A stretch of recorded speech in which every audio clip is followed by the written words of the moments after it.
On a snow-covered mountain trail, a black woman and her 11-year-old son, Ben, heard a faint cry. They discovered a small girl, lost and shivering in the bitter cold. The girl's father was stranded farther up the path. With the weather worsening, they bravely guided them both to safety. Months later, when the woman was falsely accused, that father and daughter would be the ones to step forward and defend her. Before we begin, where are you watching from? We'd love to hear your thoughts. Help. The cry was a thin, high note, more a wisp of breath than a sound. It was a ribbon of fear fluttering in the trees. Emily froze, but the second call cut sharper, a quick blade through the muffled quiet of the falling snow. She and her son had just left the weekend fair. She carried the familiar ache that came after a day of good sales. He held the last bit of excitement from talking to adults about water filters and headlamps. They were rolling the last crate toward the open hatch of her worn Subaru when the wind shifted, carrying the voice down the slope. "Did you hear that?" Ben whispered, his knit cap already lowered, his body angled toward the break in the pines. Emily's grip on the crate handle tightened, a reflex older than her business license or the stenciled logo on the shop apron under her parka. The part of her that understood mountain weather, how it lies, how it turns a good hour into a dangerous one, answered before her mouth did. She snapped the hatch shut, tucked the keys into a glove-accessible pocket and said, "Take the headlamp. Go slow. Follow my steps." This was their life. A small outdoor shop in a town that saw them first as a mother and son, and only then perhaps as owners and experts. Weekends meant loading tents, stoves and boxes of wool socks into a car that coughed in the cold evenings, counting cash with chapped hands, and each telling the other one good thing that happened that day. Today's good thing had been a steady stream of customers and a kid who had saved his allowance to buy a compass. Now the new good thing was a voice they could not pretend they hadn't heard. They slid off the forest road and into knee-deep powder, the trees draped in a fresh quiet that swallowed their footsteps. Ben moved as she had taught him. Wait low, test the crust, then commit. His small shoulders were squared with the seriousness he wore when the world asked him to be bigger than 11. The cry came again, closer, and then the shape of a small girl appeared where the trail curved around a snow-covered boulder. A single mitten was clutched to her mouth as if to contain her tears, and snow dusted her braids. "Hey there," Emily said, crouching to meet the girl's eyes so the wind wouldn't steal the kindness from her voice. "I'm Emily. This is Ben. Are you hurt?" The girl shook her head, shivering. "Grace," she hiccuped. "Daddy slipped. He told me to wait by the stump, but the snow started and I got scared and I ran." The apology in her tone was older than her 6 years. Emily felt the familiar prickle at the back of her neck. Not fear, but the feeling of a clock starting. Cold bites fast when panic opens the door. She zipped Grace's coat higher, took her mitten-covered hand and said, "We're going to find him. Ben, you go ahead where the trail narrows. I'll be right behind you." As they climbed, the snow thickened from a playful flirtation to an aggressive onslaught, blowing sideways and erasing landmarks, making the woods look like a painter had smudged the world. They found the man 10 minutes later where the path slanted toward a ravine, his back propped against a spruce. One foot was half buried in the snow and the set of his jaw said, "Do not see me like this." His coat was the kind that promised boardrooms, not trails. His polished boots and the wool around his collar were already damp. Relief flashed across his face when Grace cried, "Daddy," and then something else flickered. A moment of surprise, the quick assessment some people make when help arrives in a body they didn't expect. "I'm all right," he said, and his attempt to stand proved him wrong. His weight slipped on a patch of ice, sending a jolt through his ankle that stole his breath. Emily stepped in, offering her arm without a word. He hesitated for a half-second, that microbeat where a person decides whether to accept a version of themselves that needs someone else, and then he grasped her forearm. "Easy," she said, making her voice a calm he could lean on. "We'll go slow. Ben, give Grace your back for the icy stretch." Ben crouched with practiced efficiency, and Grace folded herself onto him, her small arms linked at his chest as if she had trained for this. The man, Daniel, he said when she asked, was around 40 and he carried that expensive stillness people buy with money. He let Emily set their pace. She felt the way he fought the urge to lead, to argue with the terrain, to pretend the pain in his ankle was a rumor. Pride met gravity and gravity won every time. Emily didn't gloat. She had met humility in hard places and knew not to talk over it. At the trailhead, a pickup truck idled, warm air billowing from the open cab. A man in a thick parka jogged forward, hands out. "Lucky there was someone nearby," he said, his smile crooked, a joke aimed to bruise without leaving a mark. "Don't often see a black woman up here in this weather." The sentence pretended to be small talk, the way some people manage to tuck a judgment inside a compliment. Emily kept her face neutral, shifting her stance to steady Daniel as he stepped over a buried root. She had a whole catalog for these moments. The soft insults disguised as local color, the raised brows that asked who let you into our season, the assumption that competence lives somewhere else. Each time she did the mental math, is this worth my breath? The wind stung her cheeks. Ben's shoulders were still under Grace's weight. Daniel's silence opened beside her like a door someone refused to walk through. He did not correct the man or offer a simple, "She knows these trails." He just looked at the falling snow. Emily tightened her grip and said nothing. Grace slid from Ben's back and pressed herself against Daniel's side, her small face blotchy from cold and tears but safe. Emily watched the way Daniel's hand tightened on his daughter's shoulder. The way he swallowed whatever apology he didn't have words for. She settled him into the warm cab, helped Grace in after him, and stepped back as the red taillights blurred into the white. The pickup drove away, swallowing the moment with it, and the woods returned to the clean quiet that follows storms and statements no one owns. She told herself it didn't matter. She told herself that the point was the girl, warm in a cab, and the father who would limp less by morning. But the words were stuck in her throat like snow turning to ice. There was a cost to being the one who knew what to do and hearing the surprise that you did. A cost to being competent in a body some people didn't expect to carry competence. A cost to watching a man you had studied find safety in not fully seeing you. Ben came to stand beside her, his breath a pale cloud. "You okay, Ma?" he asked in the careful voice he used when he knew the answer was complicated. She tucked a stray curl under his cap and lied kindly. "I'm fine. We did good." He nodded, but his eyes stayed on the spot where the truck had been, a narrow squint that said he had noticed the silence too and tucked it away in whatever small vaults boys keep for lessons they don't yet have words for. They walked back to the Subaru, the sky thickening to early dusk, the fairground lights blinking out one by one behind them. Emily loaded the last crate with hands that still remembered the weight of Daniel's forearm and the exact angle his pride had bent. She thought of the customers who had laughed with her that afternoon, of the couple who had asked for advice and then returned to say the stove lit on the first try, of the old climber who tapped the counter and said, "You run a tight ship." The town held both types, and on most days the balance favored decency. The trick was not to let the other moments harden. She turned the key, coaxed the engine to life, and let the heater cough warm air onto their hands. Snow feathered the windshield. "Hot chocolate?" she asked, aiming for lightness. Ben smiled without looking away from the trees. "Extra marshmallows," he bargained. "Deal," she said, because small rituals could be a shelter too. As they pulled onto the road, the wind slammed against the car with the kind of warning the mountains give to anyone who pretends they are in charge. Emily tightened her grip on the wheel and felt something in her settle, a quiet vow that had nothing to do with weather reports. She would keep showing up. She would keep being the woman who knew what to do when the world went white. And if the next time the wrong kind of comment rolled off a stranger's tongue and the nearest man chose to study the snow, she would still be there, hands steady, voice even, a warmth stubborn enough to hold in a storm. 3 days later the snow had settled into a brittle crust that crackled underfoot, and the air carried that sharp, clean edge winter gets when the sun decides to shine. Emily was arranging a display of thermal gloves near the counter when the bell over the shop door jingled.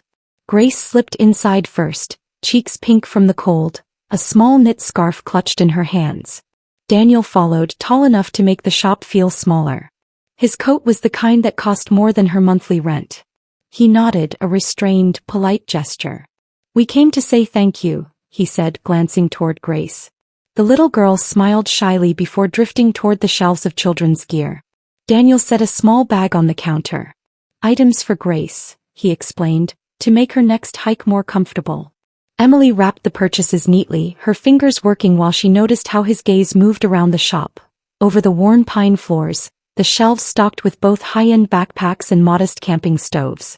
His eyes lingered on a framed photo of her and Ben from last summer's community trail cleanup. The edges of his expression were unreadable. Before she could speak, the door swung open again, bringing in a gust of wind and a man in his late 50s with a face weathered from years outdoors. He stomped snow from his boots and strode to the counter, giving Emily a glance that skimmed past her as if she were part of the furniture. "This place sells climbing gear?" he asked, his voice riding the line between joking and sharp. "I figured you folks just sold the cheap stuff." The words landed lightly as if tossed without thought, but the undertone was clear enough. It was the kind of dismissal she had heard all her life, a question wrapped in condescension. Emily felt heat rise in her chest but kept her tone even, her hands steady as she folded a pair of gloves. "We carry gear for every kind of hiker," she said, "including the kind that lasts through more than one winter." She met his gaze just long enough to let the words settle before she turned back to the bag. From the corner of her eye, she saw Ben freeze mid-motion as he stocked water bottles. His gaze moved from the man to her, searching for a crack in her composure. She gave him none, but she felt the weight of his attention shift to Daniel as if silently asking, "Will you say something?" Daniel had heard it. She could tell by the slight shift of his shoulders, but he only offered the man a quick, almost apologetic smile followed by a low, neutral chuckle, the kind people use to keep the air light when they don't want to get involved. Then he called Grace over, showing her a compass he had picked out as though nothing else had been said. It was a small thing, almost nothing in the span of a day, but the absence of his voice settled in her chest like a draft under a closed door. She hadn't expected him to owe her anything beyond thanks for that day on the trail. And yet she had hoped just a little that he might recognize how moments like these built up, how they wore a person down more than a single storm. She slid the bag of gear across the counter with a polite nod, signaling that the transaction, both kinds, was over. Grace waved from the doorway, bright and untroubled, and Emily waved back. Ben stayed close to her side, his eyes fixed on Daniel, narrowing not in dislike but with the kind of guarded awareness kids develop when they sense something isn't right. Emily didn't comment, but she noticed. 2 days later Daniel returned alone.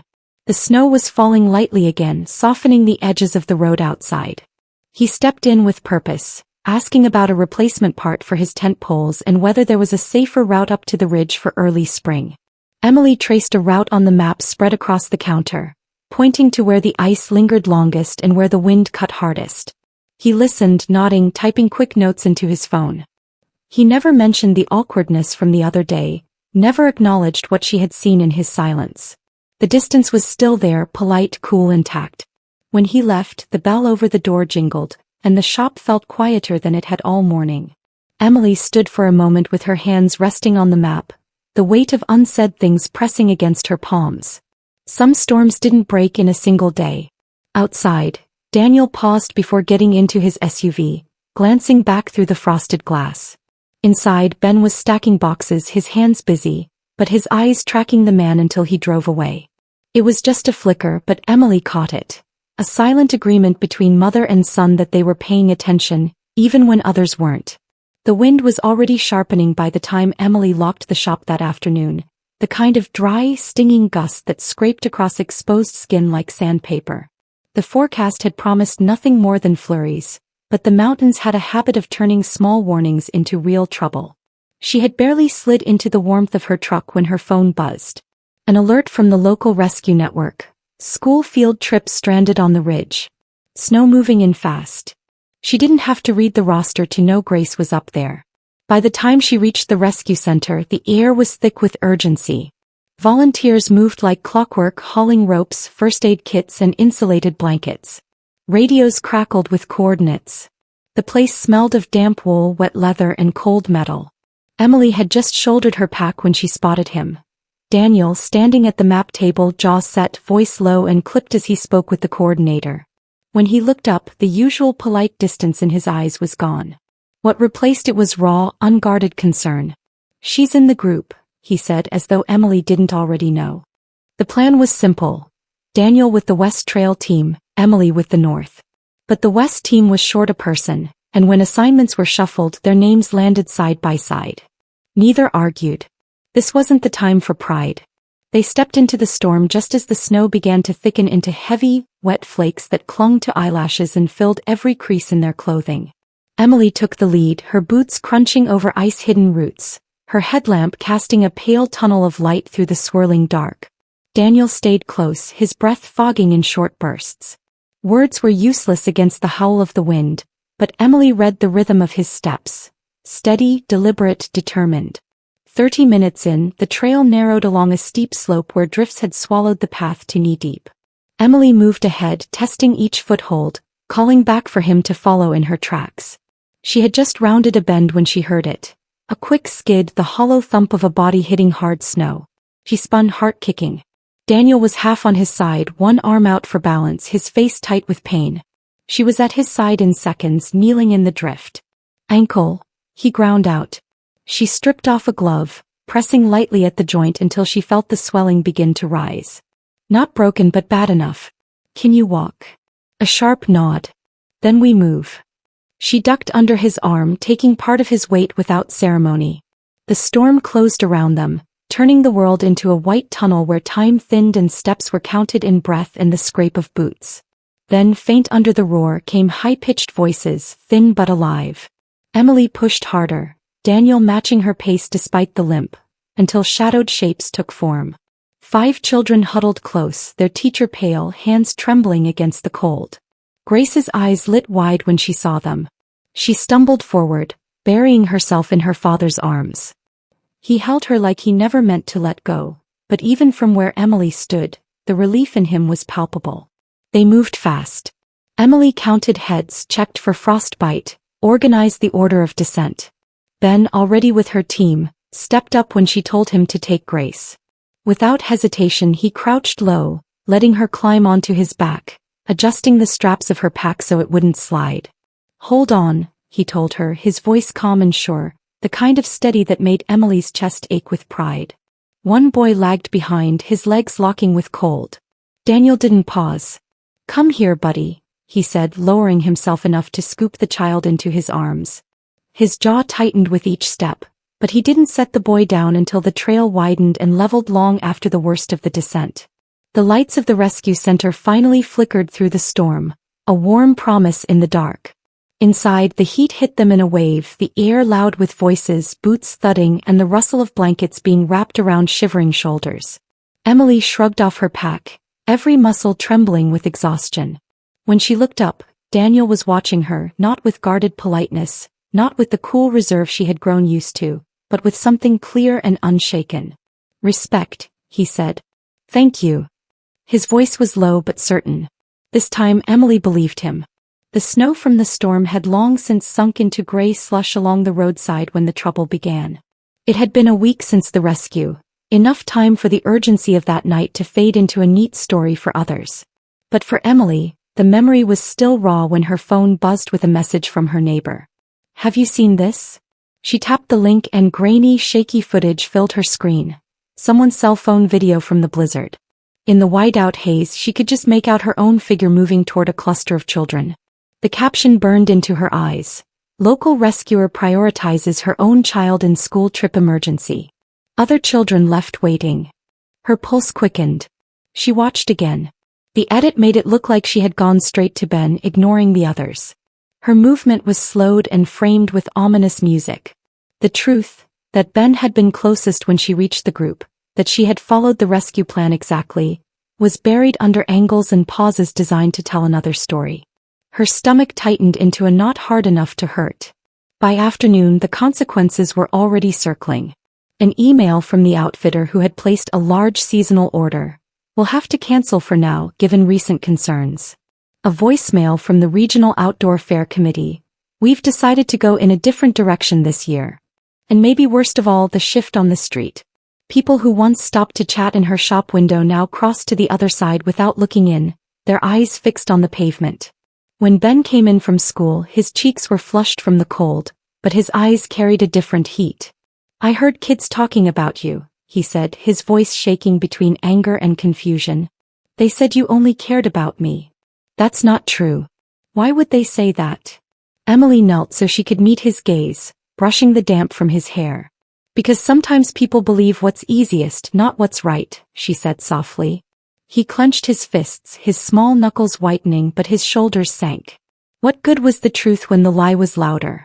Across town, Daniel sat at his desk, the same video playing on his laptop. He had watched it twice and now a third time, his focus settling on the gaps, the moments cut away, the unnatural rhythm of the edits. Still, a seed of doubt had taken root. He remembered the storm's roar, the blur of bodies, the chaos. Could it be possible she?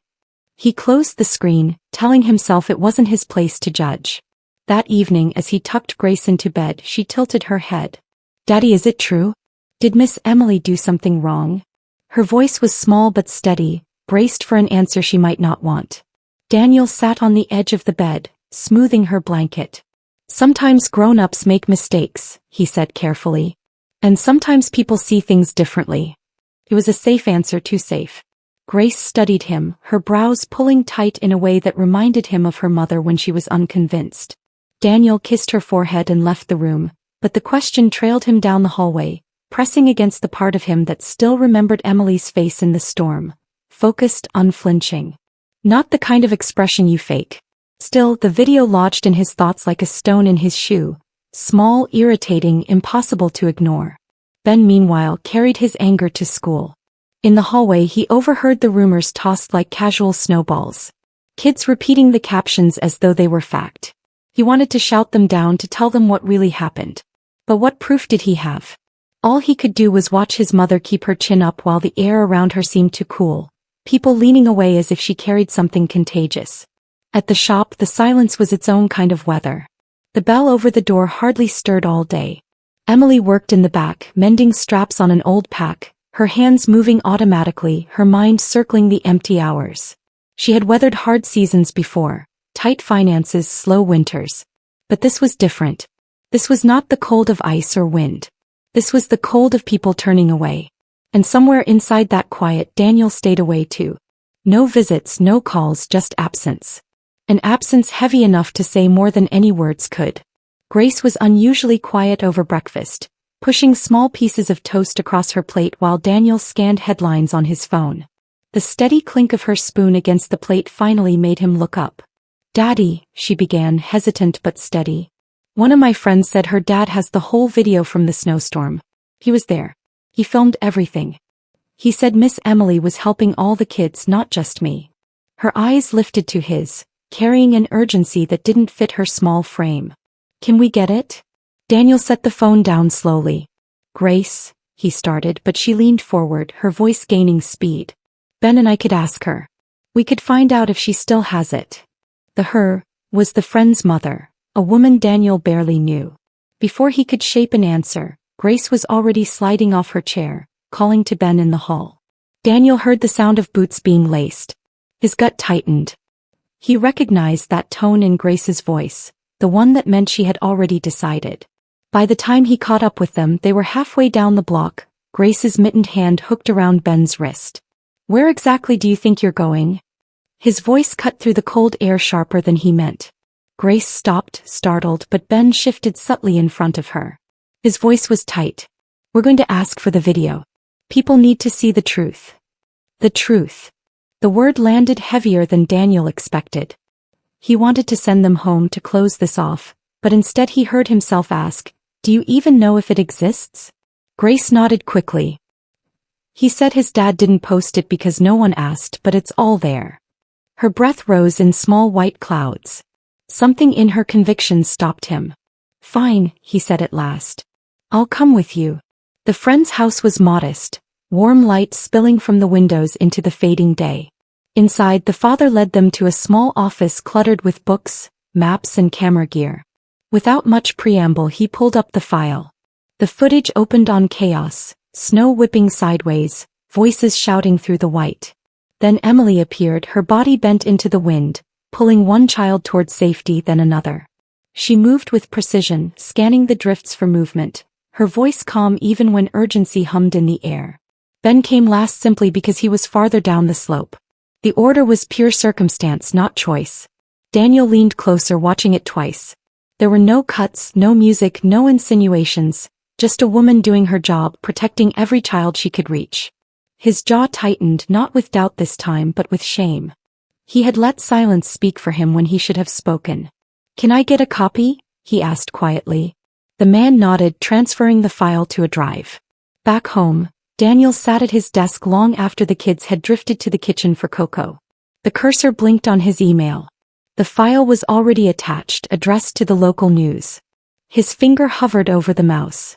The chime of an incoming call broke the moment. It was Victor Haynes, one of his board members. Daniel. Victor's voice carried its usual polished calm, but there was a warning underneath. I hear you're thinking about stepping into that rescue controversy. If you release anything, you'll pull the company into a mess we don't need. Investors are already skittish. Daniel was silent for a beat. So, you think letting a lie stand is better? I think protecting the image of the CEO is better, Victor said. The word CEO sat heavy between them. The unspoken reminder that Daniel's position and the influence it carried was exactly what made this dangerous. When the call ended, Daniel stayed in the dim light of his office. Outside, snow fell in slow spirals, settling quietly over the street. His own reflection stared back at him from the window.